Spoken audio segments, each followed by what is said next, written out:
Oh, welcome to a new podcast. We're going to go ahead and we're going to do our first interview on this. This is going to be a new thing we're starting. The unlucky soul we get to talk to today, I know quite well. She knows me quite well. She is former military herself. Very proud of this young lady. She is currently a military spouse, or her husband is still on board with them. And Leanna, we're going to have you introduce yourself. Hi, my name is Leanna O'Connell. I am a military veteran and an Army spouse. Nothing else? Come on. I have 4 girls and currently stationed in Fort Riley, Texas. Oh, you're back in Texas? I thought you were... Oh my God, Fort Riley, Kansas. I was about to say, you're in the wrong state there. I'm currently stationed in Fort Riley, Kansas. We won't hold that against you. It's okay. Okay. So, what I want to do today is we want to talk a little bit about military spouses and some of the sacrifices they have to make, especially in the event that their other halves get deployed. Now, you've been lucky so far. The last time you were deployed with him. For part of it. Part of it, yeah. So, but we're going to talk about, for those individuals who don't go with their other half, your first opinion, what are some of the sacrifices that a military spouse has to deal with? There's a lot of things that you sacrifice. You sacrifice your time for a lot of things because, for instance, I have kids, so if somebody has to be picked up from school early because they're sick, or if somebody's got a basketball game or whatever and it's during dad's hours and he's at work, mom's the go-to. Mom has to be there to pick up the sick kid or take somebody to a game or to a doctor's appointment, stuff like that. There have been times that, I've had to sacrifice my own doctor's appointments because he can't get off of work to watch the kids.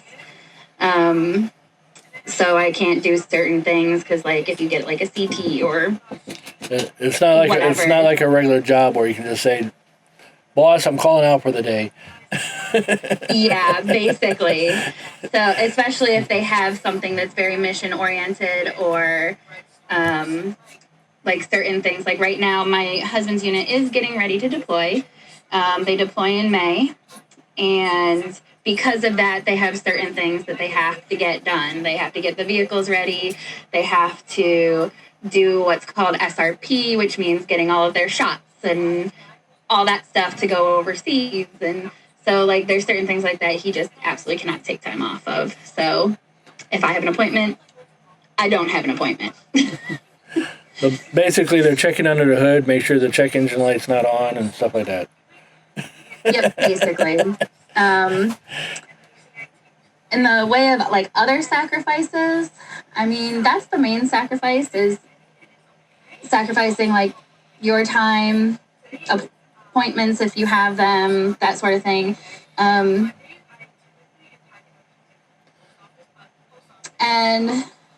that's really it. What about living? Jobs are hard what about living arrangements? I know that you're on base housing, if I'm correct. We're on off base this time. Off base, okay. Off base this time. But still, in the past we have been on base. Yeah, but still, you now have to run a whole house by yourself. It can get rough, especially when, I have 2 toddlers that destroy everything in the house all the time. So I'm consistently doing laundry, consistently cleaning up after the kids. It's like having wife duties times 2, almost. Cooking, cleaning, all that sort of stuff times 2. And you can't really be like, hey, honey, can you take off of work for a minute so that I can do this, or hey, I'm not feeling good today. Can you stay home with the kids? Because if you're not feeling good, the Army doesn't care. Yeah, no paid time off in this case. Yeah, no. If only, but no.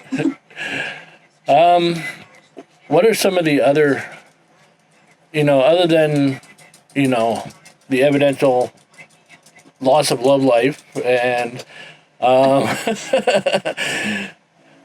it's not like you can ask your husband, hey, hun, can you run to the store for me? Even though I've got 2 screaming kids here and I can't take them to the store right now, otherwise they might, vandalize the store we're going to. I can't tell you how much Walmart delivery has become my thing. I probably am one of the main people that keeps them in business at this point. It's probably that and Amazon. Actually, I'm on a first name basis with the Amazon person. Yep. You one of those ones that leave cookies for them on a daily basis? I'm thinking about it, but in the snow right now, probably not. Oh, that's right. You're in a snowstorm. For those of you that are listening, if you don't already know, even though she's in a snowstorm right now, she was actually born down here in Florida, where I'm at. So she still has some Floridian blood on her, so she's probably on the frigid side at times. It's definitely been cold. But, even though she spent some time in Texas, but still, Texas don't get as cold as, say, up there. Well, Texas got cold for a little bit during, 2020 time. We had snowvid. That's what they called it. There was literally, not that much snow. It was mostly ice. I would probably have to ask him this, but I'm going to ask your opinion first.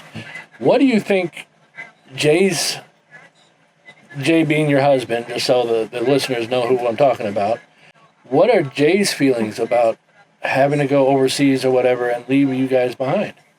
I know that we've talked about it, and on any other circumstance, he probably would be, sad about leaving and stuff like that, but he also knows it's his job. But right now, I'm struggling a little bit with my health, and the kids are at that age now where they notice when daddy's gone. It's not as easy to sneak out of the house.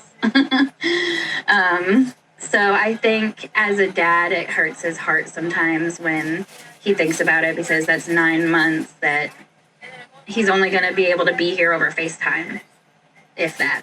Does the military offer any help for the military spouses during this time? So they do something called separation pay, where they will pay the soldiers a little bit extra. And then if they are in a combat zone of some sort, or considered a combat zone, they also get, oh my gosh, what is it called? They get another form of pay because they're in a combat zone. So they do help financially when the spouses are gone. Some units do what's called an FRG, where the spouses get together and they plan things for the soldiers coming home, and they kind of check in on each other and stuff like that.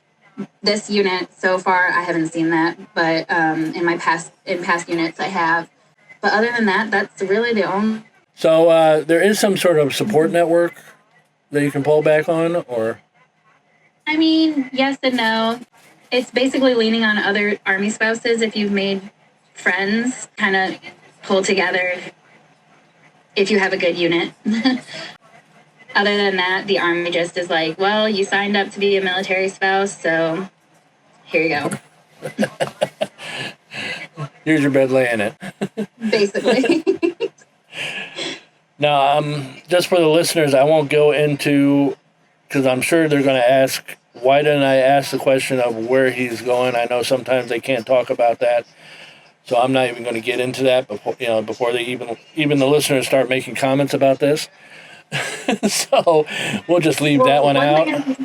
One thing I can say about that is there's something called OPSEC that the Army is very heavy on. They don't like giving out information of where their troops are going, when they're going to be there, anything like that. So well, that's overseas. That's understandable. It's a safety thing for the troops. Yeah. So you listeners at home that are listening to this, I'm not going to ask where he's going because it's none of your business. Anyway, what kind of advice would you give? Because I know there are listeners out there who say, oh, my boyfriend, husband, significant other, whatever, has just joined the service. What should I expect when he's completed his initial training? And, especially if I'm going to marry this person, what kind of advice can you give any would-be, I won't say would-be, any future military spouses? I would say keep in mind that this is not just a 9-to-5 job. This isn't just like, hey, I work at McDonald's, or hey, I work at Walmart. This is, hey, I work for the federal government and they own me. So if your husband ends up staying late in the motor pool until midnight one night, well, you can't get mad at him. It's not his fault. Yeah. I don't think they pay overtime either. Nope. That's not a thing either. So is there any other advice you can think of right now? I would also say lean heavily, like make friends. Make friends wherever you go and lean on your friends, because when your husband is not there, it is really good to have a village, whether you have kids or whether you don't have kids, because it can get really lonely. And having a few good friends, even if it's just a couple, to like be able to hang out with, or if you do have kids, maybe somebody that can watch the kids in place of dad or mom not being there. Anything that can help you out and give you like some sort of plan to fall back on, knowing that your husband or wife is not going to be there for everything. In any case, it's a scary prospect no matter how you look at it, I'm sure. It can be, yeah. And you've seen both sides of it. You've been the actual enlisted person and then thrown right into the military spouse thing right afterwards. So, yep. I can just from watching your experience in there, I know your anxiety has gone from low level to high, back down to low, back down up to super high, and it just kind of looks like a bad hurricane in an ocean when it comes to that. What do you do to cope? Hobbies and friends. I've picked up lots of hobbies over the years, things like diamond paintings or making things. Like I like to sew. So I sew like kids' clothes, or I made cups for a while. Just pick up a hobby, because the hobby makes the time go by quicker, because it gives you something else to focus on for a while. Okay, now's the time for your last words. What do you want to say at this point? I mean, I pretty much said everything. Just also remember, like, that your husband or wife's job is a lot more important and a lot more dangerous than a normal job is. It's also a lot more taxing on them. So remember to check in on your spouse with their mental health and everything else, because I know what I've seen happen to people when I was in service. I know things that my husband has seen. I know all sorts of things that can and probably will happen, and you will hear about it or find out about it, and it can be rough, and it's very taxing on the service member. So just check in with your service member, because they might be struggling with something and you don't even know of. And if something like that was to occur, who would they talk to, either on base or through military channels? Who would they contact if they need help? If service members need help, there is the Veterans Hotline that you can get in touch with. I believe it's the Veterans Crisis Hotline is what it's called.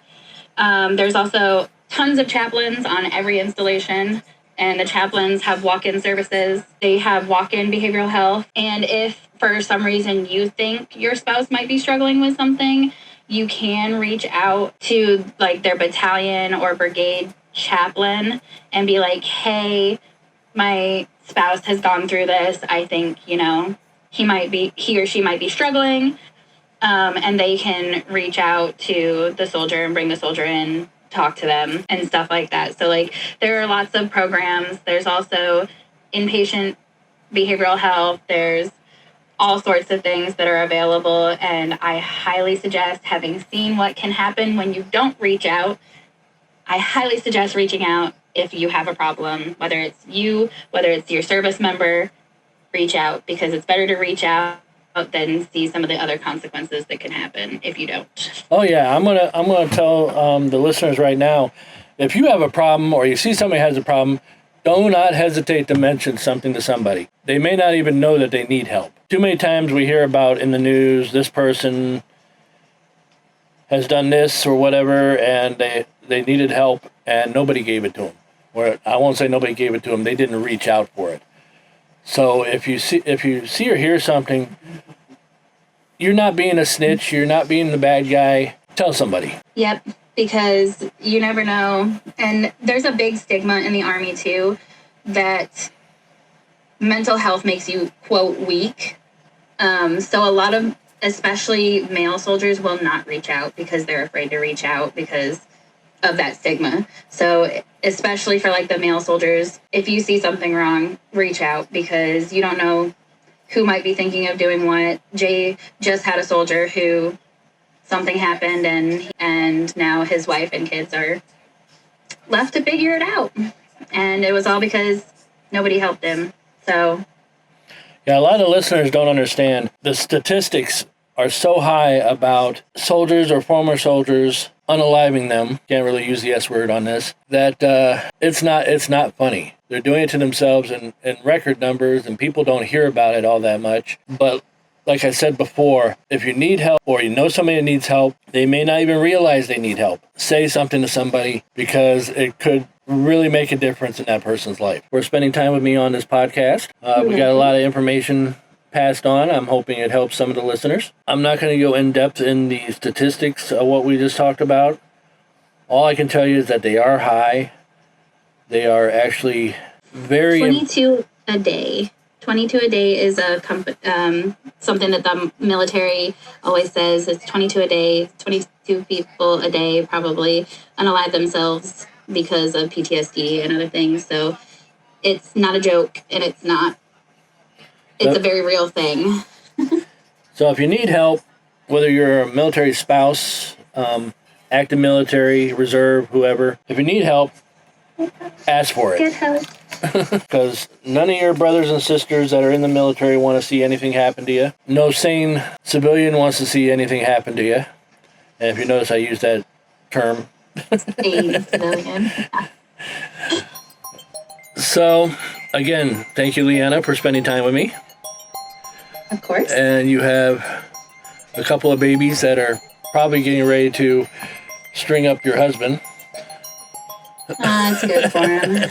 Keeps him on his toes. Again, for the listeners, if you don't know who this is Leanna O'Connell, former U.S. Army tanker. She drove around in one of the tanks. Yes, it did. Currently a very active military spouse. And like I said, thank you very much, Leanna, for spending time with me. Of course. All right, we will talk again later. As for all you that are listening at home or abroad, thank you for joining with us. This is a very, I won't say controversial, but a very important subject to a lot of us. We're going to go ahead and end this out. Make sure you follow us, and we hope to get another podcast going again real soon. Again, thank you very much, Leanna. You go give those babies a kiss for us. And of course. You have a great day. Thank you for everybody for listening. And this is Dale Borkart signing off. Have a great one.